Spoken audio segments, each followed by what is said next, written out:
day, everyone. I am Rosalinda Hidalgo, and I will be talking about Psychological Theories, Grice's program.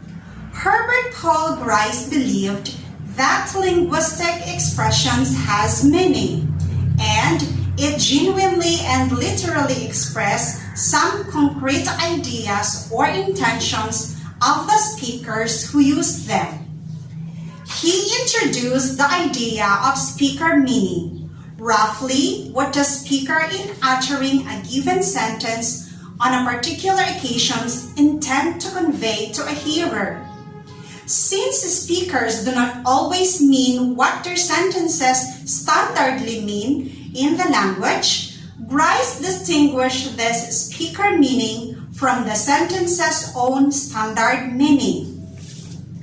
He offered an elaborate analysis of speaker meaning in terms of speakers' intentions, beliefs, and other psychological states, and refined that analysis in the light of many objections. Grice also offered an analysis of a sentence's standard meaning in terms of speaker meaning. Grice's basic idea is that sentences are types of marks and noises, individual tokens of which are produced by people on particular occasions for a purpose. When you say something, it is usually for the purpose of communicating. You deliver yourself of an opinion or express a desire or an intention, and you mean to produce an effect, to mean something come out of it. Grice's reductive project includes the explication of sentence meaning in psychological terms. It proceeds in two importantly different stages. In the first stage, Grice attempts to reduce sentence meaning to speaker meaning. In the second, he tries to reduce speaker meaning to a complex of psychological states centering on a type of intention. Grice's second stage analysis has a few objections and revisions. Objection number 1. Speaker meaning does not, in fact, require an actual audience, but Grice's analysis requires not only an audience, but that the speaker has very specific intentions with respect to that audience. And this is implausible, at least for the soliloquy and delirium cases. Grice addresses the audienceless cases. He urges a solution in terms of hypothetical or counterfactual audiences.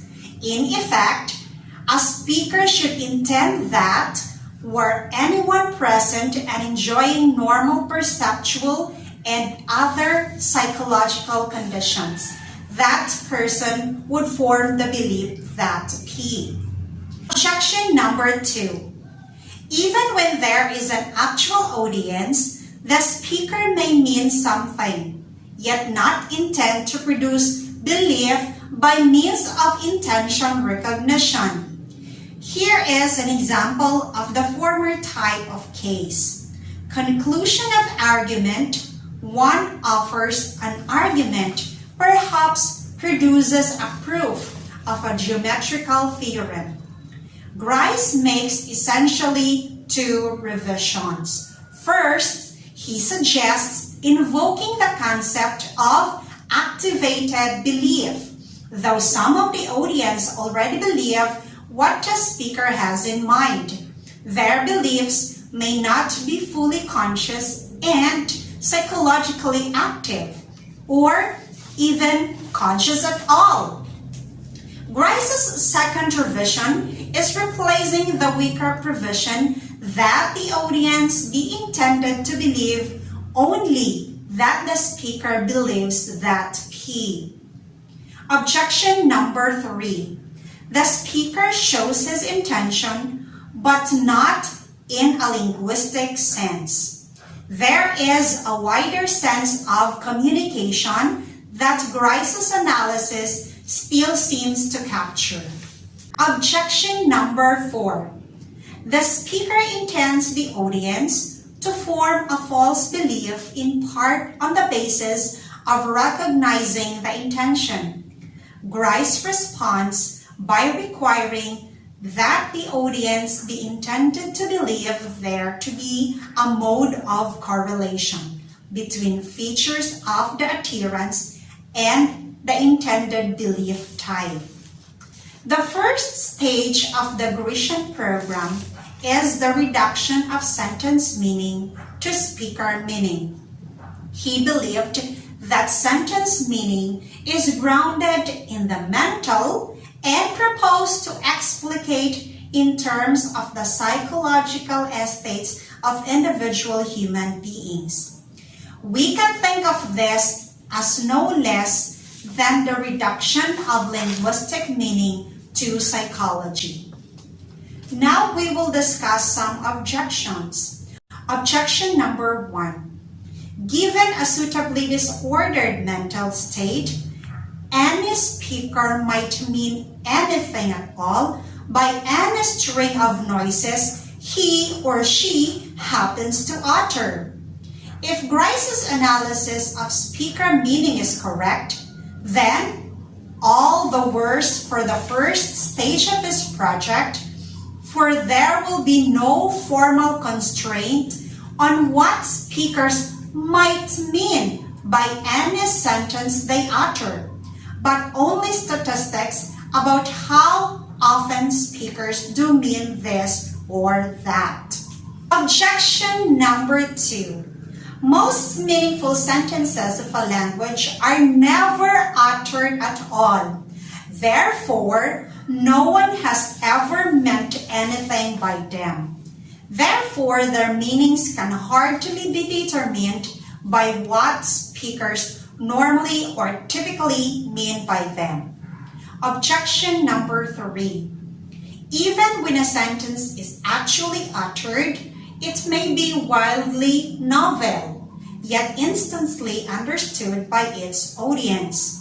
But if it is a novel, then there is no pre-established fact of what speakers normally mean or would normally mean by it. Objection number 4. Sentences are often used with other than their own literal meanings, even neglecting sarcasm and other forms of indirect speech. Figurative usage is very prevalent.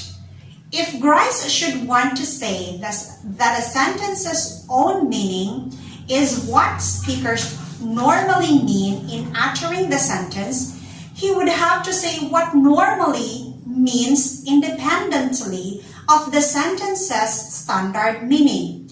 There are also private codes in which a given sentence is never used with its literal meaning.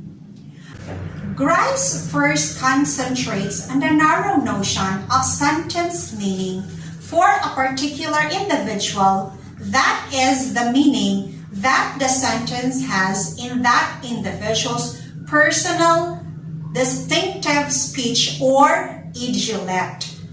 And he restricts his initial target further, distinguishing structured utterances from unstructured ones.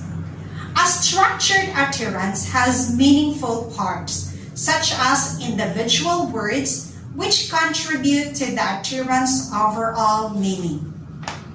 Unstructured utterance is a single expression of non-verbal gesture or a beckoning motion. Grice brings in the notion of a resultant procedure. For the theme of those obstacles is that unuttered and novel sentences do not correspond to any actual speaker meanings, but at least arguably, they do correspond to the hypothetical speaker speaker meanings that would be generated by Grice's abstract resultant procedures. Even though a certain sentence's literal meaning is never matched by any actual speaker meaning, it may still correspond to a hypothetical resultant speaker meaning. And that is my report. Good day, everyone.